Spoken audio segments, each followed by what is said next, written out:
Welcome to the newest episode of Beyond the Fame with Jason Fraley. I'm your host, Jason Fraley, picking the brains of the top filmmakers, musicians, and artists of our time. Tony winners Kelli O'Hara and Adrienne Warren bring Broadway in the Park to Wolf Trap on June 24th. I spoke with O'Hara about this special concert as well as her 7 Tony nominations, from The Light in the Piazza to South Pacific to The King and I. Hey, Kelli O'Hara. Hey, thanks so much for joining us on WTOP.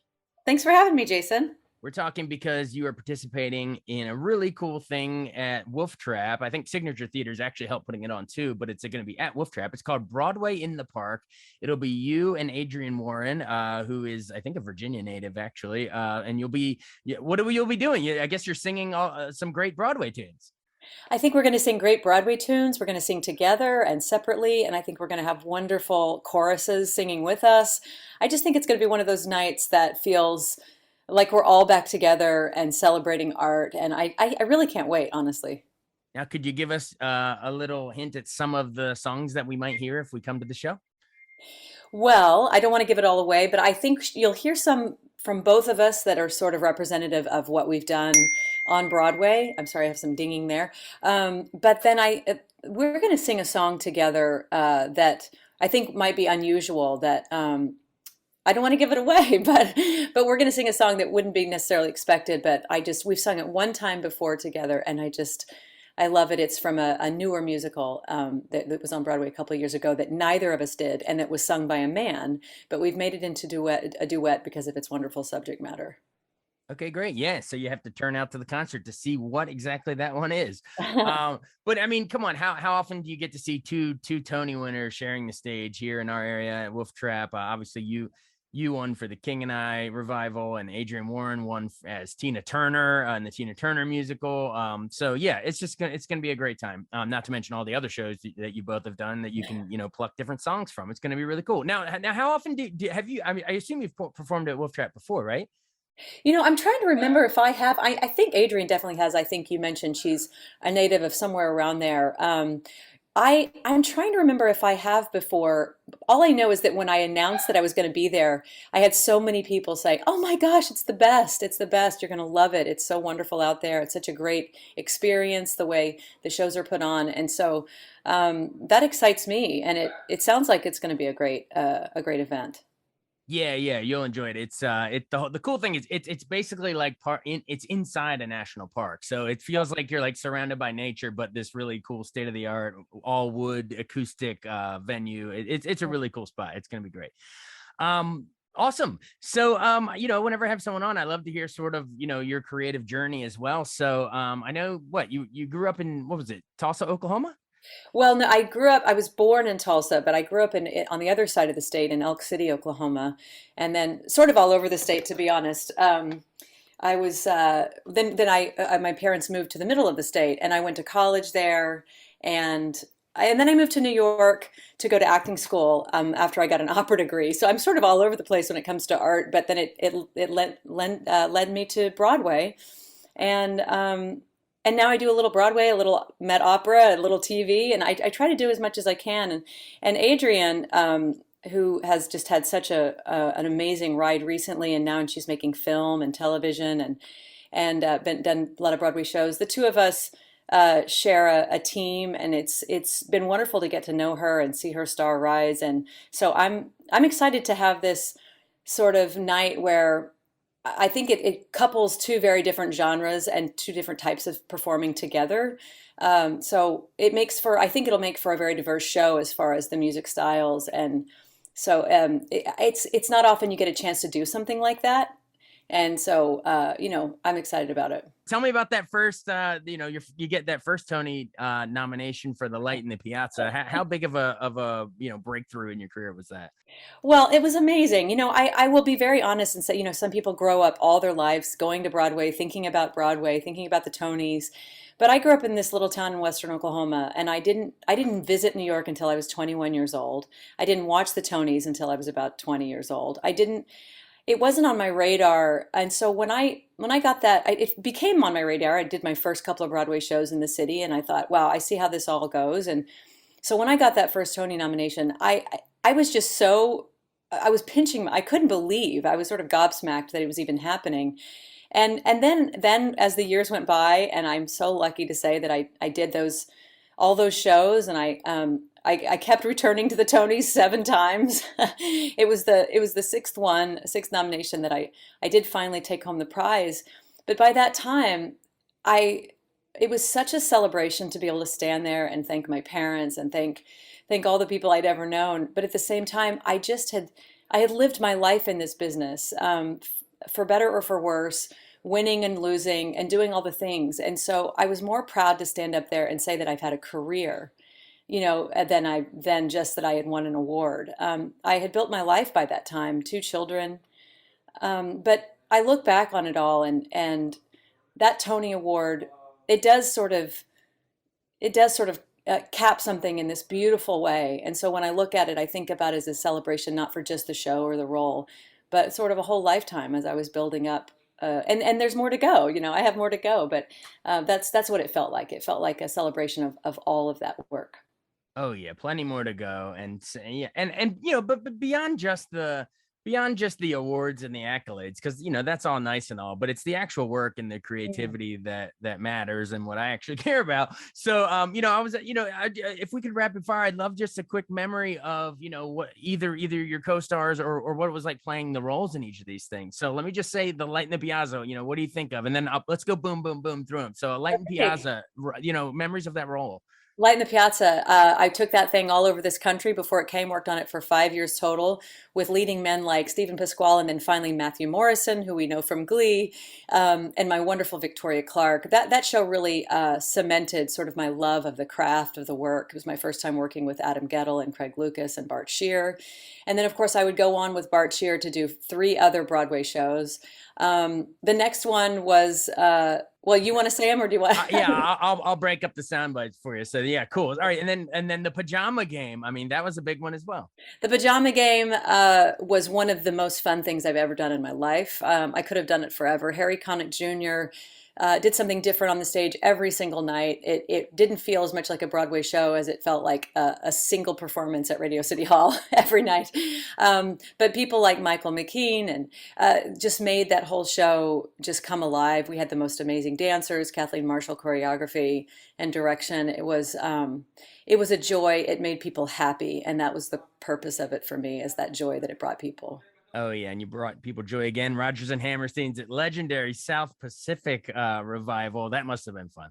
It was my second show with Bart Shear. I worked opposite the awesome Paulo Jot, and of course, again, Matthew Morrison.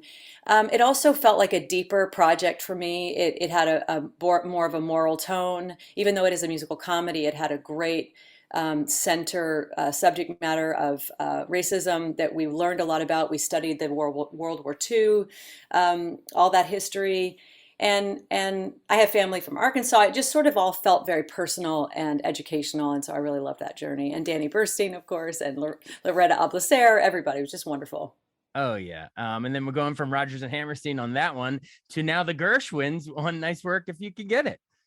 Yeah, that was such a gift to me. I didn't expect it. It was this wonderful new book by Joe DiPietro, again directed and choreographed by Kathleen Marshall.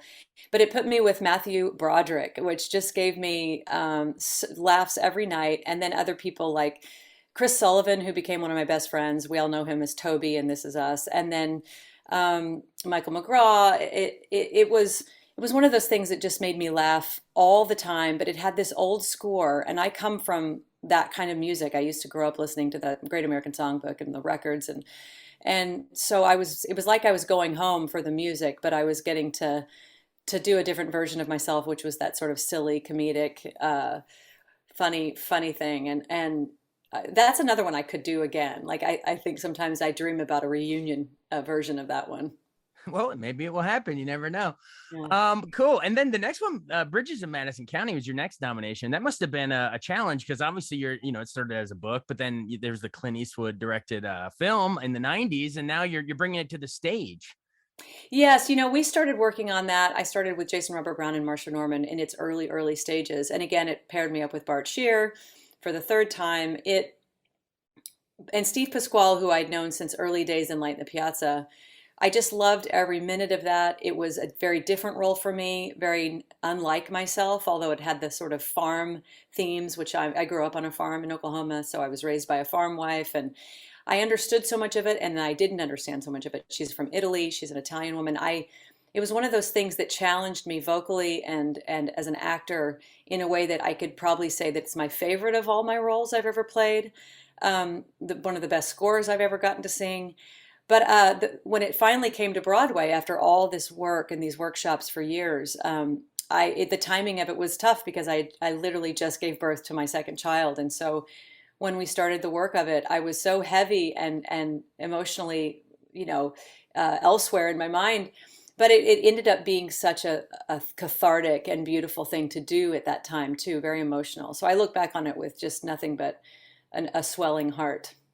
And then, of course, the one that that we already mentioned that you did finally win the Tony for, The King and I. Did you grow up watching the Yul Brynner, et cetera one? I mean, was that always? I know you said you went into opera first, but were you at least aware of the old classic musical when you took on this role? Well, that's the funny thing. The only thing I had when I was growing up were the movies. So I had anything Shirley Jones or Julie Andrews did. I watched all of them ad nauseum, but the one I never saw was The King and I, believe it or not. And to this day, I've never seen it. Um, Really? it's hard to explain. I can't really explain why I've never seen it. I don't have the desire, and it's because I didn't want to watch when I knew that I was going to play this role. I didn't want to watch it, which I never do. I don't go back and revisit something because I want to try to make it my own. I don't want to Right. accidentally be stealing from something I've subconsciously seen. But then afterward, I just had so married our new version and what it stood for, and the changes we made for the times that I didn't want to go back and watch the old one. It's hard, like again, it's hard to explain, but I still haven't. Hey, I think that's so fascinating to me. Yeah, well, I mean, you still had all the great numbers, "Shall We Dance" and "Getting to Know You" and all that, but like you're saying, you brought it into modern times because there were some problematic things in the original film for its time, but which I guess was it's funny, right? That was probably way ahead of its time with feminism and stuff when it came out, but now looking back on it, we say, oh my God, we were so backward in so many other ways. So it's funny how that works. It is, yeah, it is. But I'm proud of when we do it in real time, what we try to accomplish with it. And we've done that, hope, for all the shows that we've done that have been historically problematic, that we've done what we can in this present moment. Absolutely. Well, rounded out with your latest Tony nod, "Kiss Me, Kate." That must have been a real exciting one, to prove that you'd already won one, but now you're keeping it going. Well, I always knew that when I saw that on Broadway in '99 with Maren Maisie, I had this idea that she was such an inspiration to me and such a mentor. And I had this idea that one of these days, even just to sing the score, because it is a strong soprano role for a woman not 20 years old, but a little bit older. And so I thought maybe I can do that someday, just because I'd love to sing that score and I'd love to play that strong woman role. And she had been so amazing in it. And so when it came about at the Roundabout to do this short, we did a one night presentation of it, and it was so much fun that I thought, well, we can do a short run of this, and it would just be a real hoot. And so it was, and we had the best time and laughed and laughed. And then the next thing I know, the pandemic happened, and that's the last thing that I've done on Broadway. And so I'm really itching to get back on stage. Yeah, well, you can't beat Cole Porter, but like you said, yeah, we haven't that the pandemic caused a break here. So, I mean, is there anything else you got? What's coming up next? I mean, I guess I know we got Broadway in the Park, but is there anything on actual Broadway that you're auditioning for or getting cast in, or what's the latest? Well, interestingly enough, in 2019, I started working on a project that had been in the works for, if you can believe it, almost 20 years, which was with the writers of Light in the Piazza, Adam Gettle and Craig Lucas, to write a version, a very sort of yummy, artistic, artsy version of an old film called The Days of Wine and Roses Oh with yeah, Jack of Lemmon and course. Lee Remick.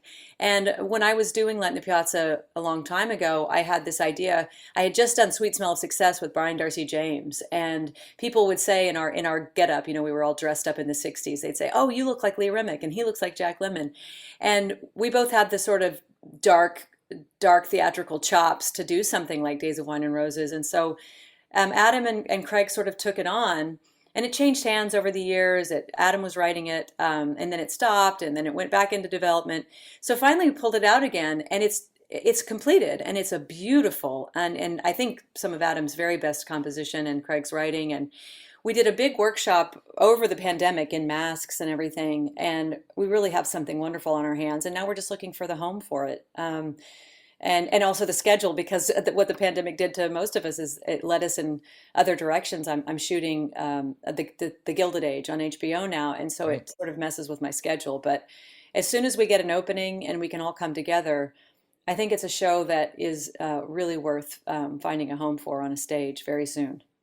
Absolutely. Yeah. I guess before we run, I mean, do you want to mention anything about the Gilded Age? I have some film critic friends that are big fans of it. I mean, and it's not your first foray into TV. You did 13 Reasons Why and a bunch of different Blue Bloods, Peter Pan Live, a bunch of different stuff.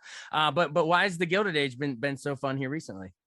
Well, it does feel more theatrical in nature. It's a period piece. I'm back in my corset, which I've been wearing for 20 years.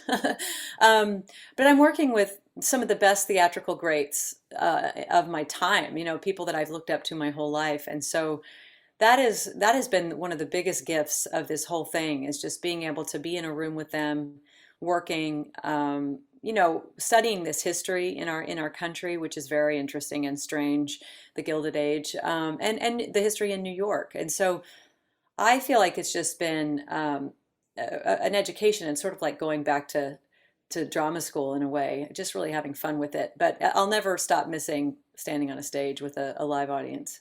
Awesome. Well, you'll stand on a stage with a live audience at Wolf Trap for Broadway in the Park. It's going to be Friday, June 24th at 8 p.m. Of course, it'll be you and Adrienne Warren, who's, is from Virginia. So that'll be really cool. 2 Tony winners in one night. Final seconds, talk directly to our listeners. Why should they come out? Hey guys, come on out. It's going to be fun. I think we've all missed joining together, hearing the same music, and seeing how it affects us as an audience and as a team, making art together, enjoying it outside in the beautiful nature. I think it's time we started it. Let's do it. We're going to have a great time. All right. Sounds good. Thanks so much for taking so much time for us today. We appreciate it. Thanks, Jason. Nice to talk to you. All right. Okay. Bye. Bye. Thanks so much for joining us on Beyond the Fame with Jason Fraley. Remember to hit the subscribe button and give us a 5-star rating if you like what you hear. We'll see you next time.